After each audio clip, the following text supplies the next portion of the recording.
Good evening, everyone. I certainly feel like I've been here before, looking out at this audience. First of all, I'd like to thank everybody for joining us tonight to pay tribute to our dear friend Ron. I know many people have come from a long way away, and we really appreciate that you've come to show your support for Ron and his family. I'd like to thank Gail, Paul, and Jill, who are up here on stage with me. Many of you probably have met Gail. A few of you have met Paul in the current incarnation and his wife Jill. But we're glad that they made the trip up here from Toronto. Before I start, I'd also just like to thank as is usual at Cognos, all the best work is done by women, and the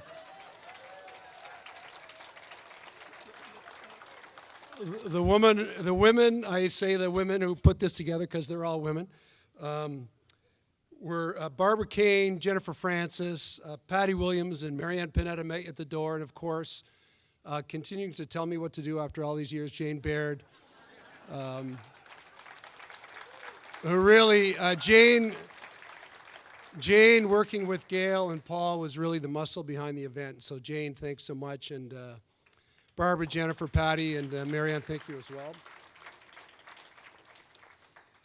well. There's lots of folks around the world that had hoped to be here tonight, to be frank with you. People, you probably saw their posts on Facebook.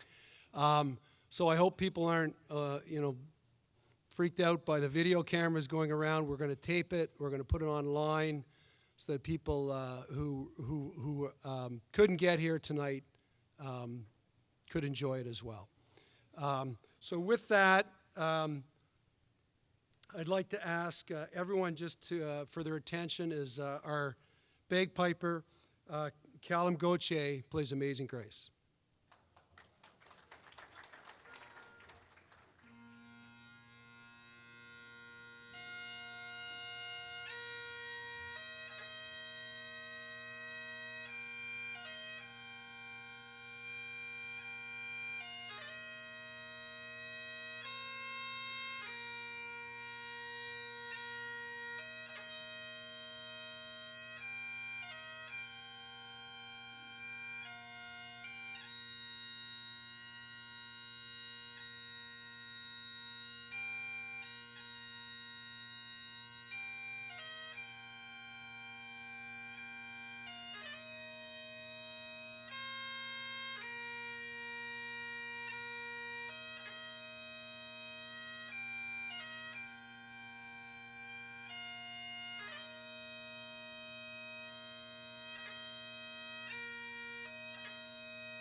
And I'd now like to ask Paul Zambonini to say a few words about his dad.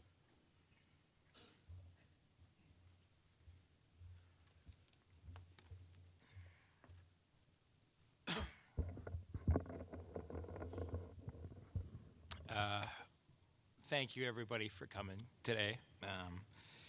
This is amazing. My dad would have been so touched to see so many of you here. This means a lot to my mother and I, and we're very thankful to all of you for coming out tonight.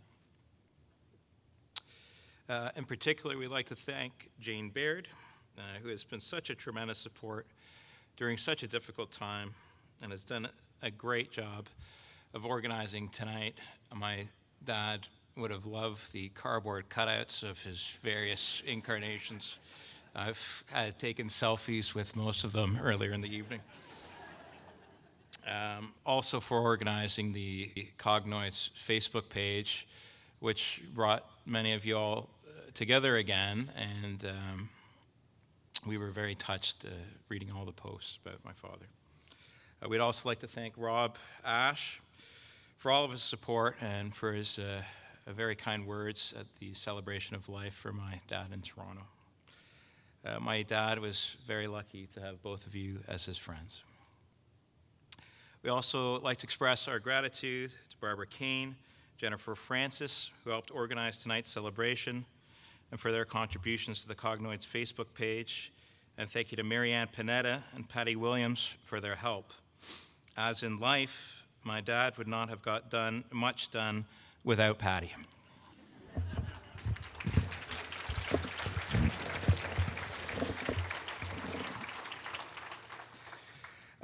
Callum, the piper, it's tradition to pay the piper, and Amazing Grace certainly moved me.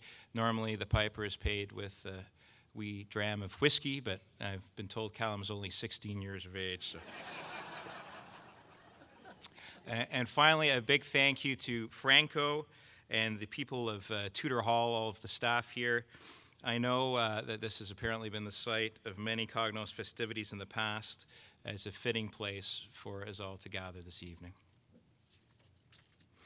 Ron Zambonini loved Cognos. He loved coming to work every day and being with you all. He loved the competition in the market to make the best products and for the company to grow and succeed. And I think he also secretly, or not so secretly, loved dressing up like Braveheart and Zorro, and Scotty, and an astronaut, a cowboy, Scottish drummer, some sort of sparkly Mick Jagger creation, and the list goes on. He loved to have fun, and work was fun. Cognos was fun. Cognos was his family. In the last hour of my father's life, as he lay dying in bed, we read him the comments from the Cognoids Facebook page. Those are the last things he heard. They meant so much to us and to him, and you were all so incredibly kind.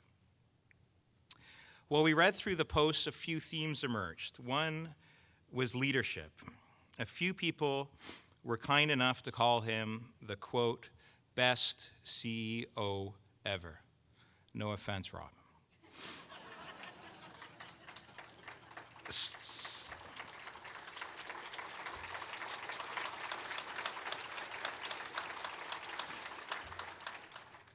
Certainly, the company was extremely successful through his work and through all of yours. But many people commented that he also took the time to get to know the people he worked with and to make personal connections with them, even if just in the elevator or the cafeteria. Many people thanked him for his kind heart and his kind words and for his humor and his love of life. It seems that he earned respect because he respected everyone. One of many such examples from the Facebook post was from Andre McKenzie, who wrote, this is his post, "It was the product launch party for Data Merchant at the Britannia Yacht Club. We were allowed to bring spouses, and my wife Cindy accompanied me to the party. A group of us were standing around talking, including Ron. At some point, while making small talk, he darted across the pack of people to my wife, whose drink was empty. Ron asked her what she was drinking and proceeded to get her another drink. She thanked him and returned to entertaining the group. My wife said, 'Who was that?' And I said, 'Ron Zambonini, the CEO of Cognos.' She replied, 'Why would he care so much if the spouse of an employee had an empty drink? That's just the way Ron is. I was spoiled early in my career as I had the best CEO ever in my first job, and none have cleared the bar since.'" That was quintessential Ron Zambonini, and I'm sure if he were here tonight, he'd still be making sure that everyone's glass was full. Another theme in the Facebook post was that he helped to create a culture at Cognos. that the people who worked together at Cognos were like a big family. Clearly, that is true, as we can see tonight. It seems that his approach to management was also somewhat unique. He was the flamboyant leader at the kickoffs who came in on a motorcycle. On a business call with analysts who were wondering if he was going to make the next quarter, he promised that if he did not, he would do the next call naked. Apparently, these were not things that all CEOs did. He was fun, and he did not take himself too seriously. However, he did take the business seriously, and a number of people commented on him patrolling the halls with his stopwatch to make sure that the products were the best that they could be. Cognos was a team, and that team worked together with tremendous results. My dad also approached the position of CEO with great humility. He did not put on airs or think that he was better than anyone else. He knew how fortunate he was to be where he was. He loved to tell stories that poked fun at himself. One of his favorites was of a time when he was making a presentation in Japan. Before the presentation, he met with the Japanese representatives who tried to give him some advice. They cautioned him, "Humor is quite different in Japan. It is probably best to avoid telling jokes." I am not sure that my father ever gave a speech without putting some humor near the beginning, and this was no exception. He waved off the advice and addressed the crowd in his usual manner. The speech was being translated from English to Japanese, so there was a slight delay in audience reaction.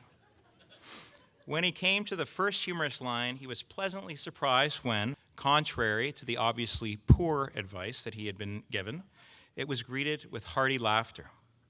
Emboldened by this warm reception, he peppered more jokes into his presentation, each of which resulted in peals of laughter from the crowd.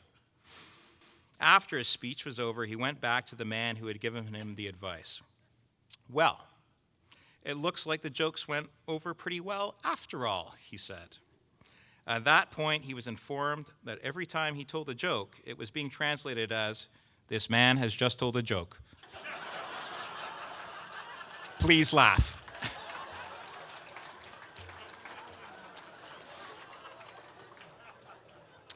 He loved that story, and he told it much better than I can. He loved making fun of himself. Perhaps this humility came from the fact that he started from relatively humble beginnings. He was born on November 27, 1946, to John and Mary Zambonini in the town of Motherwell, just outside of Glasgow, Scotland. The family were shopkeepers, and he often helped out at his grandmother's fish and chip shop. Although my father, like I am, was very proud of his dad, he resisted the lure of the chip shop. He decided not to go into the family business and instead attended Glasgow University, where he studied mathematics. There he met my mother, Gail, the love of his life and his wife of 47 years. They loved each other so much and did everything together. Whatever success my dad had, it was because my mother was behind him and supporting him every step of the way and every day.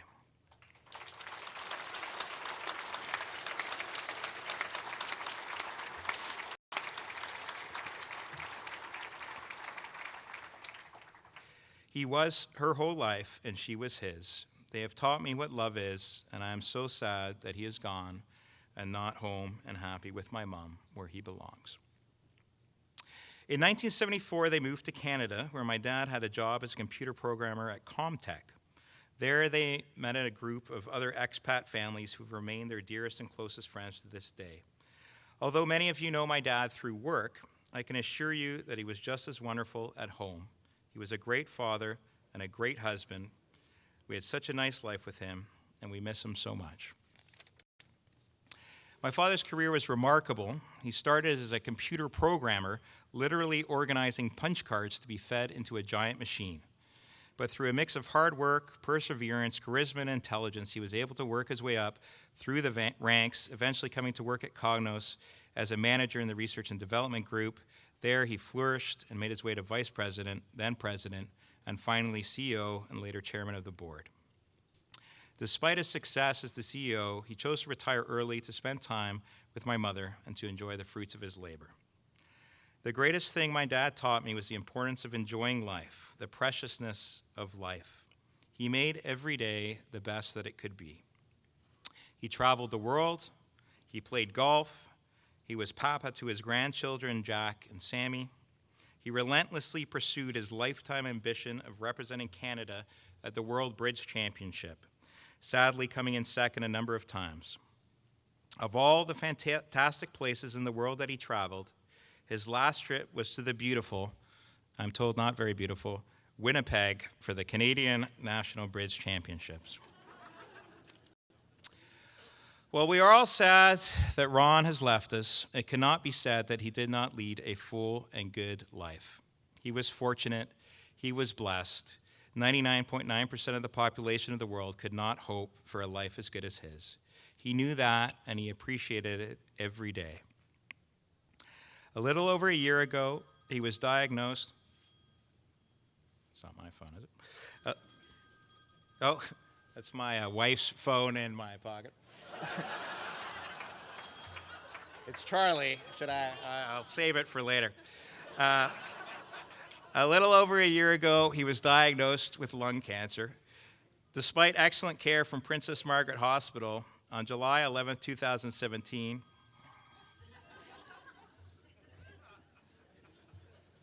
Despite excellent care from Princess Margaret Hospital, on July 11, 2017, he was told that he had a month or two to live.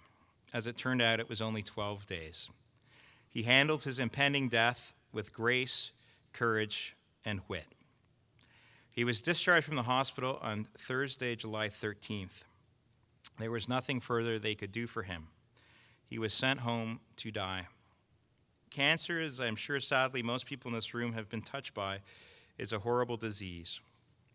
We are very thankful for the help we received from the Dorothy Lay Hospice. At the end, he was given very heavy drugs and was often out of it, not making a lot of sense. One morning, when he was particularly lucid, I told him, "It's good to have you back, Dad. You haven't been making a lot of sense lately."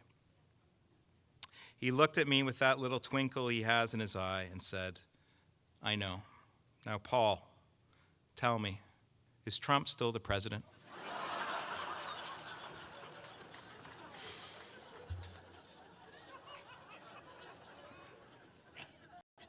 He died on Sunday, July 23rd, after a full day of happily watching the British Open.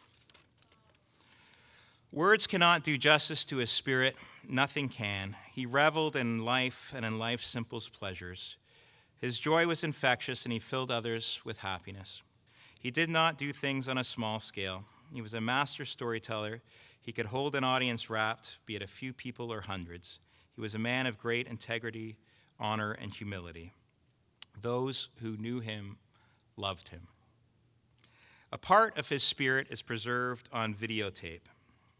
As you all know, he would appear at Cogno's kickoff events and would often dress up as different characters to motivate his colleagues.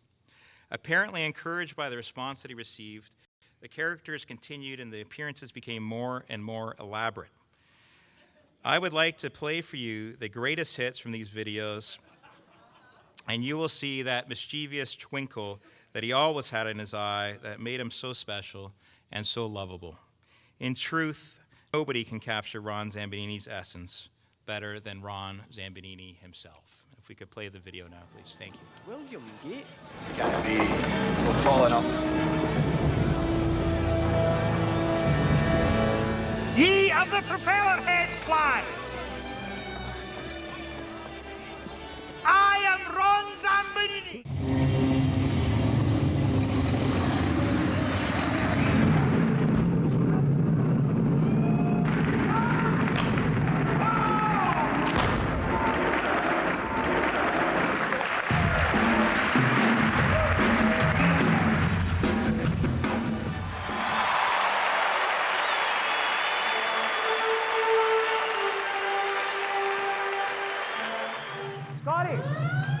Scotty! Captain, we're already at Ward 9. The dilithium crystals are red hot. The shields are down. I cannot give you any more power. Ah, but Scotty, you've always come through for me before. You've always found a way to do it. I know you're going to be able to do it again. We'll give you all the power you need, Captain.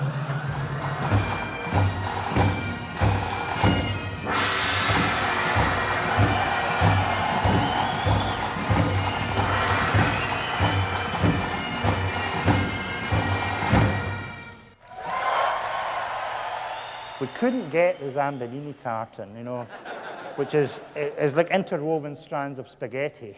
I want you to stand right behind the fabric. Right. Get your elbows out. Ladies and gentlemen, now for my greatest illusion, I give you right now Mr. Ron Zambonini. Hi!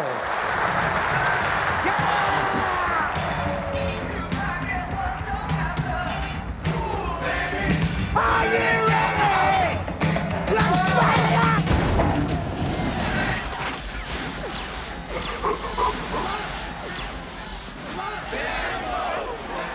Whoa.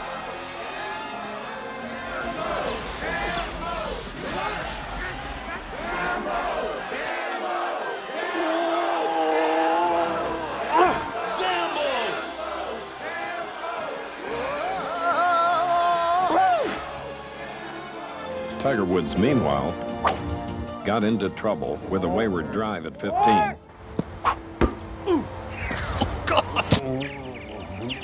Thanks, Donnie. You saved my life. I think Tiger was trying to hit me. And a look from high above. That is the 17th green.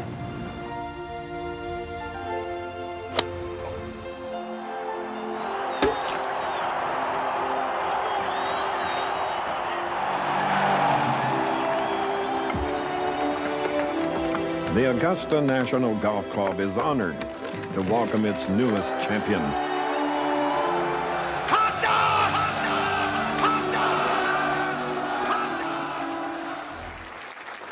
mother and I would like to thank everybody in this room for coming tonight. Thank you so much. We appreciate it so much. We will never forget this. And my dad would never forget it either. And we love all of you, and thank you so much.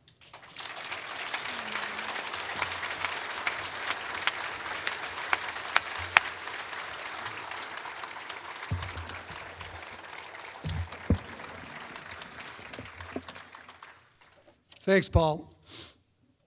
That video reminds me that I work with a lot of young CEOs in what I do now, and when they have a particularly naughty problem, I look at them and I say, well, just dress up as Zorro. I'm sure that'll help you work through that difficult problem. That's how I learned.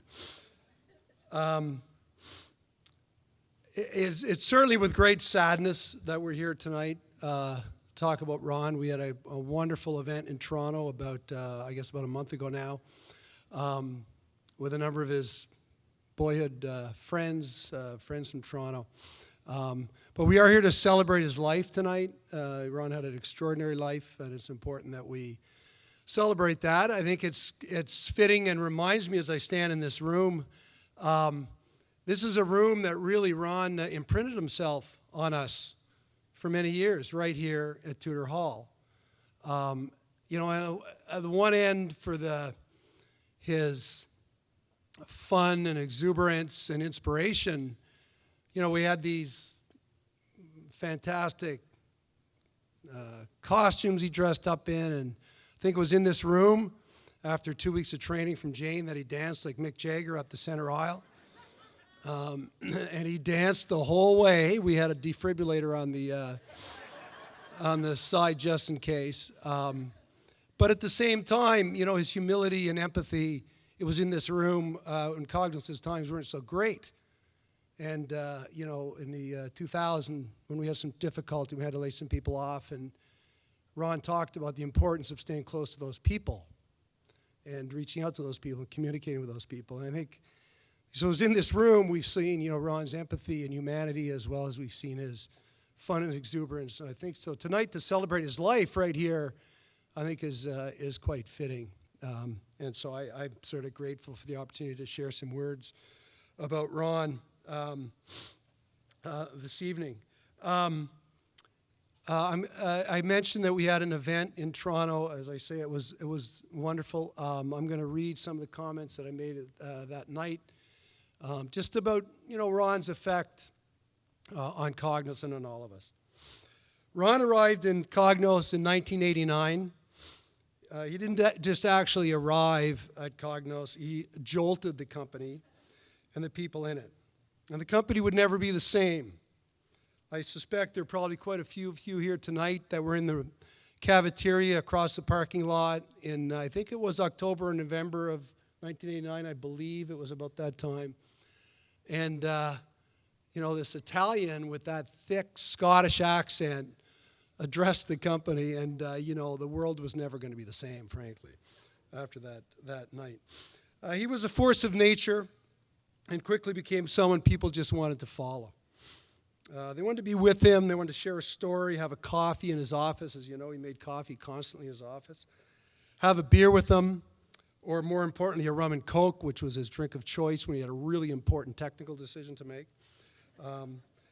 And that approachable, down-to-earth culture that Ron started at Cognos in 1989 was what really propelled Cognos, I think, to great success throughout Ron's leadership for 20 years. And it started right there at that time when Zambo arrived at Cognos. Down to earth, as I think Paul mentioned, was at the core of the culture that Ron created. Approachable, modest, unpretentious, but that wasn't enough to create Canada's first billion-dollar software company. Ron was competitive as hell. He was like an Olympic athlete. He made business a game to be won. Probably how he approached his great success at Bridge years later. When you played games with Ron, you played to win, and just as importantly, you had fun doing it. Somehow he weaved that urgent sense of a competitive culture with a sense of fun that would ultimately define our culture for many years to come. Ron possessed an incredible intellect, a technical mind, a sharp wit, a mastery of numbers that all contributed to his success as a CEO. But that wasn't really what made him truly an exceptional leader. It was all about people. Ron's leadership and lasting impact on the many people he led was his ability to connect with people, to put himself completely out there, put it all completely on the line for us, his team. He combined vulnerability with confidence, modesty with pride, gravitas with fun, could joke about his chubbiness while proudly strutting a Jeeves and Hawkes suit that he just had custom made in London on Savile Row. He was exceptional with his stories at drawing us into his universe. When he arrived at Cognos, initially the role of technical leader, the company was admittedly consumed with some doubt about its future, and some of you may recall. Ron quickly turned that around. Ron convinced us that we were the ugly duckling, soon to be a swan. Now, I saw Bob Deskin's name on the list. Is Bob Deskin here? No. Well, I brought this for Bob. Maybe we can send it over here. This looks like a good powerhouse table right here. Anyways, we were the ugly duckling, soon to be the beautiful swan, and everywhere he went, he brought that rubber duck. Speeches with that duckling on the podium. It was in his office, in his briefcase, on T-shirts. He thought big, made us think big, and I'm sure that duckling sits somewhere comfortably in his home right now. That was just the start of Ron's fascination with props, theatrics that he would use to become CEO sometime later, and with the sole purpose of inspiring the troops, having fun, and making us winners. He drove a motorcycle onto stage dressed as a biker. He had a band of bagpipers on stage at a sales meeting, as you've seen. He was Captain Kirk piloting the USS Enterprise, USS Cognos, demanding more power for his dependable Scotty. He was Zorro, and many more self-deprecating characters that brought laughter and tears to our eyes and motivations to succeed. And maybe most notoriously, as Paul had mentioned, that declaration of doing the analyst call in the nude. And I can tell you that I was in the room for those analyst calls. And the last thing we wanted was Ron Zambonini in the nude on that call. So we made the number. I think with a bit of Frank's help. Maybe Ron's favorite cross-dressing experience, however, came as he portrayed Braveheart, the Scottish hero, fully regaled in a kilt, face half painted blue, which I showed to one of my young CEOs the other day at a meeting. You know, I said, this is what a real CEO did. He didn't quite get it. It was a bit too techy, I think. Anyways, mounted on a horse, sword in hand, was so authentic and so effective that Jane might remember the film company that produced the actual Braveheart movie demanded that we stop playing it. I think of all Ron's dress-up adventures, and I think the spirit of Braveheart probably best, for me, portrays Ron's spirit. One of Ron's closest friends in Toronto reminded us with a story of an early days at Ron's tenure at Culinet, where he was before as a Cognos. And his friend mentioned the famous nose demo, which I thought was unique to Cognos. But I guess Ron used that regularly. I can tell you, I traveled with Ron a lot. I heard a lot of jokes, and I saw a lot of demos, nose demos, fat finger demos. It was everything. And I never once grew tired of Ron being Ron. You never get tired of the jokes. You never get tired of seeing the same demos. He just was so good at having fun. It was just great to watch. In the early 2000s, Ron directed some of that incredible energy into the community, and he led the Ottawa Hospital's largest fundraising effort ever. I was in the room at the time of planning that campaign with Ron, a nervous group of volunteers in awe of the sheer size of the need in the community. Could we raise $60 or $70 million? Ron stood up. He walked around that big boardroom. So, you know, he liked to put his hands behind his back and sort of swagger a little bit. People swiveled in their chairs, you know, wondering what the hell Ron was doing as he walked around behind them on the table. And he declared how much he liked the number 100 million. It was just a nice, you know, it was just a nice round number. A nice ring to it. And so it was, thanks to Ron and Gail, who both contributed, we raised $100 million, and the Ottawa Hospital was a recipient of a new critical care ring and an emergency department, amongst other lasting contributions to the city. And that legacy lived on at Cognos as we annually ran a fundraiser for the hospital and effectively every year bought a piece of equipment, and it was all thanks to Ron's leadership and his contribution to the community. Ron's public persona was indeed very big. He was known industry-wide for those antics, and a certainly big story here in town. But I always thought of Ron as more of a private man. He loved and was devoted to Gail and Paul. I know he loved his evenings home with Gail watching what he called the shows, as he called them. And I recall I was a young, eager, ambitious executive reading all my management books about management and leadership in Ron's office, and he had to run to the office to watch the last episode of Survivor. I thought, okay, I'm going to read some different books. His pride for Paul and his career choice as a public prosecutor was, you know, he was just so proud of his son, his grandchildren, Paul's wife, Jill. He just sparkled in recent years. The private Ron shone much more brightly for me than the public Ron. He was a role model in my life. Personally, and perhaps it's evident to many of you, Ron played a very important role in my life for a very long time.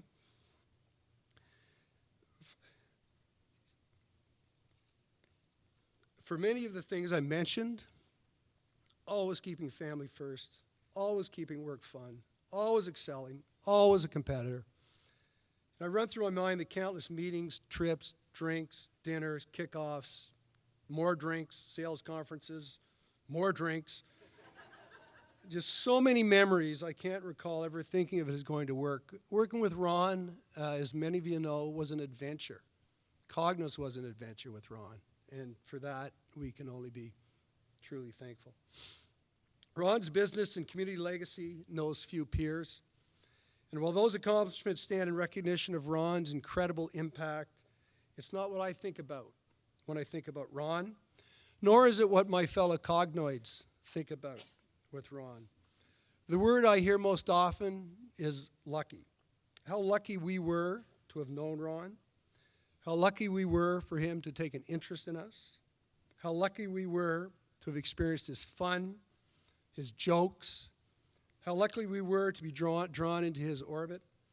And how lucky we were to be on his team. How lucky we were to be his friends.